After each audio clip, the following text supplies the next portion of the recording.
Hello, welcome to Grief and Brief with Henry Ford Sandcastles. My name is Peggy, and I am thrilled to have a dear friend and longtime Sandcastles volunteer who has been a joy to work with over the years, Mel. So, welcome, Mel. Thank you for joining us today for Grief and Brief.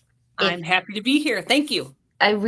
you are so wise and so it's just a really truly a pleasure to have you as part of our Sandcastles team. So thank you for coming today. We're going to start to talk about some literature and how to work with kids. But I'd love to, if you could just introduce yourself. You have a vast history. So tell us about yourself first.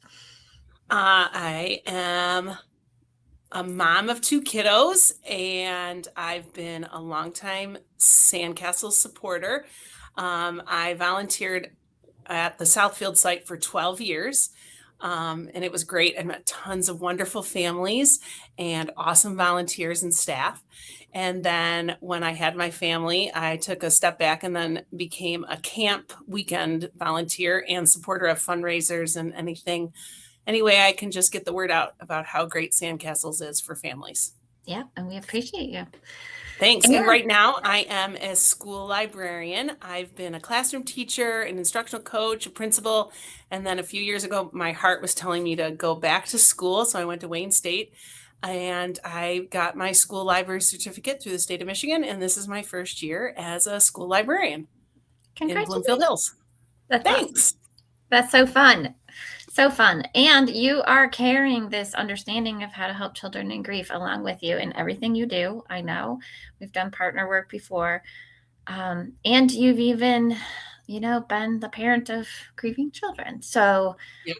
you understand it from all perspectives. So today we are talking about using literature to help kids understand death. And is part of, we talk about the 3 tasks of grief for kids. The first is understanding what death is and the permanence around that. The second, feeling the feelings. And the third is memorializing the person and go on living and living, right? And so in that first task, there is a real important part that kids need to be able to understand what it means.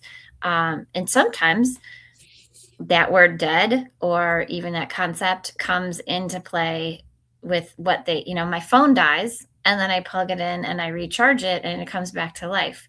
So when you're Mhm. working with little kids and different things, understanding that can be more difficult. And certainly the vast amount of feelings that comes, some of them new feelings, are hard. And so I know you have brought with you today some great resources for that. I'd love if you could share. Yeah. I follow a lot of individuals on social media who promote books. And this book got promoted. It's called The Whole, and it's by Lindsay Bonilla. I'm sorry if I said her name wrong. It's spelled Bonilla. And she dedicates this book to, I actually heard her speak at a conference recently, and she Oh. shared out loud that she wrote this book for one of her son's classmates experienced the loss of a child. And she just felt that there wasn't enough out about there in the book world for kids and grief. And she said this book is in memory of Vinny, and it was dedicated to Lindsay, Ben, Adelaide, Damien, and Cecilia, who filled the hole that Vinny left with love and hope. And the story is about this boy who shares that he has a hole. And in the story, what captivated me is this physical representation of the hole that a family has when someone dies. And she draws the illustrations that the hole is where he was. And it shows that his dad feels the hole, his mom feels the hole, and he comes to realize that when they sit at the dinner table, they each wear the hole. And it just made me think about, like, boy, sometimes you ask people questions like, hey, how's it going? And you don't know what's going on in their world. But in the background of the person who's experienced grief, it's really hard to answer that question Mhm. with sometimes. And so I shared this book with fifth graders. And at the beginning I said, this is a story about grief, and it's about someone who's experienced a loss. And I just kind of opened that. I said, does anybody have anything to say? And a few people shared, like my grandma, an aunt, a dog, a pet. And then I said, well, in this book, you're going to see people who have holes on them, representing that they've experienced a loss. And so when he goes through his school day, he sees other kids who have holes, but he had no idea. So, and eventually a friend joins him and says, you kind of have to think about the hole, and you have to remember the hole, because he doesn't want the hole there. And she kind of says to him, like, you have to incorporate the hole into you, which makes me think of the third task of memorializing. And so he goes into the hole in the book and remembers his brother. And he's sad in the book, and he whispers that he misses them. And the hole whispers back, because it's in the drawing. She draws it like a long space that could echo, and he hears back, miss you. Oh. And it's just a real sweet story. And that he sits in silence for sometimes, and he just finds the hole changes over time. It's still there, and his friends know it's there, but he gets a little, I'll say, levity a little bit, because he remembers all the things. And eventually his family, their holes are still there, but they're not as big. So I just thought this was a phenomenal book that came out. And that was one of the ones I saw. What a beautiful representation. In a hopeful way. In a hopeful way. Just made me think, not that we want people to brand themselves with a badge, but boy, sometimes when we come in to meet someone, or we don't know that they've experienced a loss, there's that awkward moment of like, oh my gosh, I'm so sorry. I came at you with like such excitement and joy, and now I have to, regroup in this conversation. It all comes from a place of relationship building and knowing someone, but some of the kids were like, that was really sad, Mrs. Wersinski. And I was like, well, what can we say about that? Not everything in life is happy. And there are friends sitting here who have holes too. So yeah. And helping a friend to fill their hole is what will bring a little bit of healing, comfort, or happiness back to you. Yeah. This might be familiar to you. Mm-hmm. Todd Parr's The Goodbye Book. This is, if sometimes kids tell me like, oh, their pet died and they're young, I sometimes go to The Goodbye Book, because it talks about where we can be sad and we can be really mad.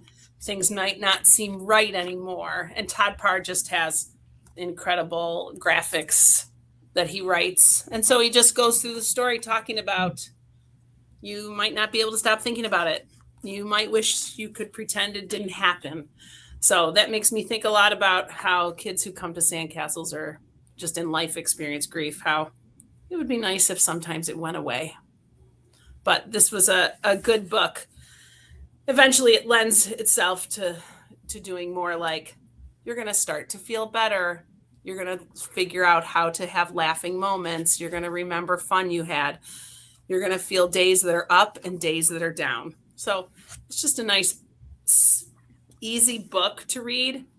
And one of the last lines is, most of all, you'll remember how much you love and miss them. Mm. And I thought it was nice to live in that space. And he says, you're going to go on and try to be brave.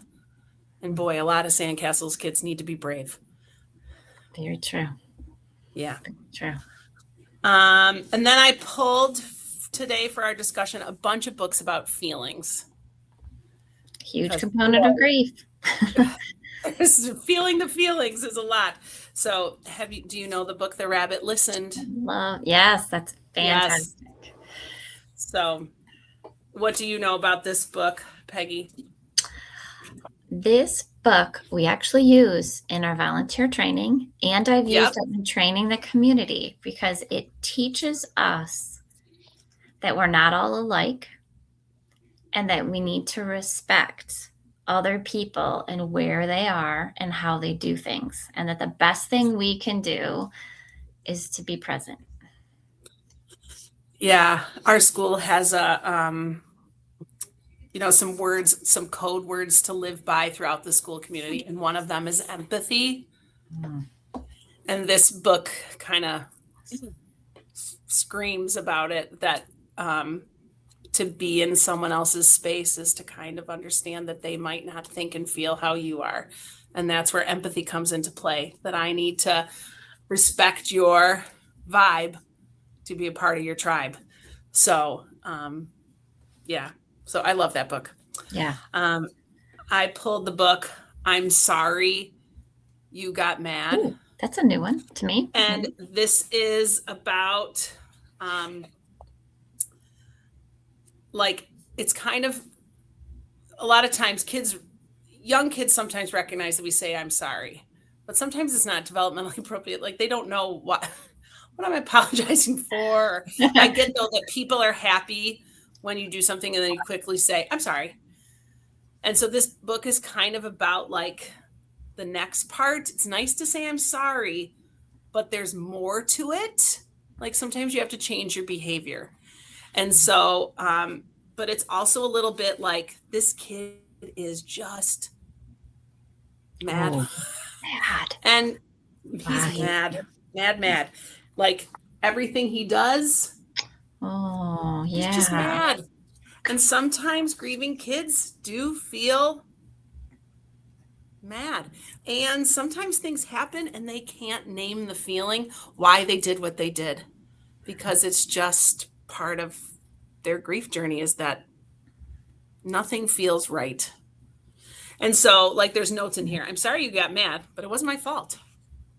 And so he goes through it, that he just keeps apologizing, but he keeps saying, it's not my fault how mad I am.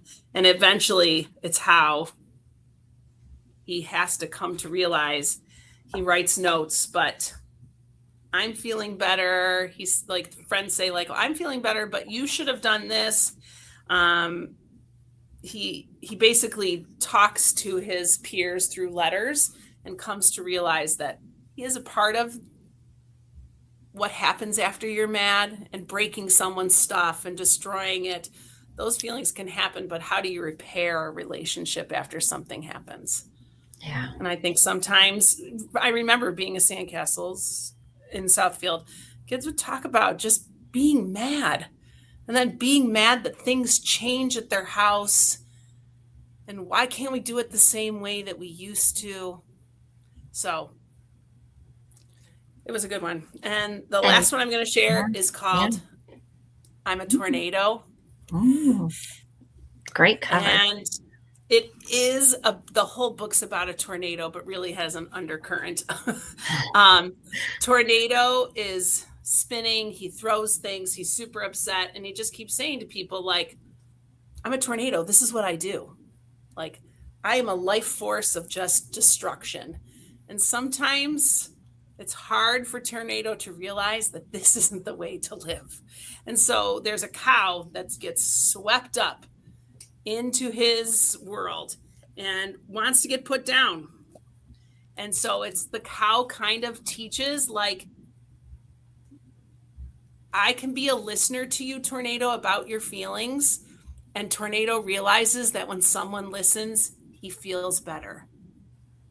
And that he has to take some breaks and stop always being big and fast and start to calm down. So instead of being the giant tornado, he learns he can kind of he's still a tornado, but he needs to get a little smaller and a little slower so he can help his friends realize what he's thinking is feeling. And Cow tells him, I'll be right here, Tornado, no matter what you feel.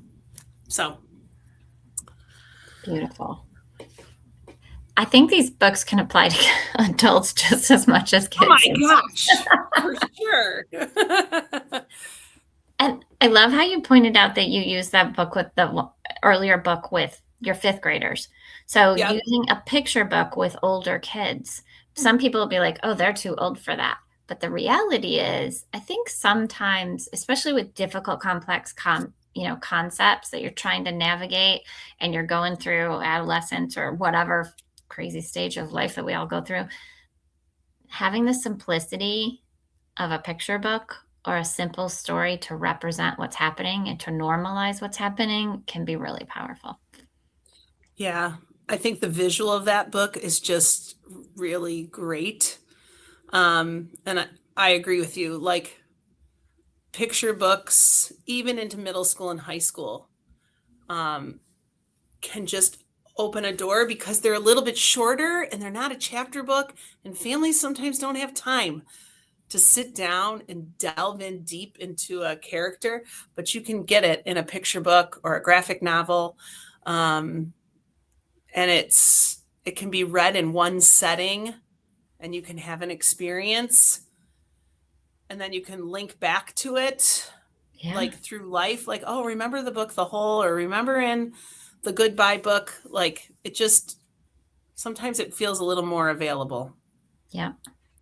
Yeah, absolutely. And that's the bonus of books. So may books survive forever. We love them. And Yes. thank you for becoming a librarian advocate for books. When you asked me to do this, I thought, oh my gosh, I remember at Southfield, I was so excited when, part of the experience was that there were you guys all got grants and you had those carts. And I Yeah. remember pulling out all these books and like peddling them to kids. What's going on? And I trying to know. find You know, things. I haven't been necessarily in a school library very much lately, but there was not a lot of books on grief. And I mean, when we started, there was like two. No, there'd be I'm, like The Bridge to Terabithia or something oh, that was, oh my God, it was yes, never so dark and deep. Um, yes, yeah, but yes. thank goodness for like The Invisible String It's a beautiful and book. just books that can help families just have a common moment together Yeah, yeah. And talk and talk. and acknowledge what's happening and figure out how Mhm. to get through it together because that's the Yeah, key. So, yeah. Well, thank you so much for joining me you're today welcome. and for sharing. Yeah. And thank you, everybody out there. If you need book recommendations, feel free to reach out. We're happy to help. And in the meantime, until next time, take care.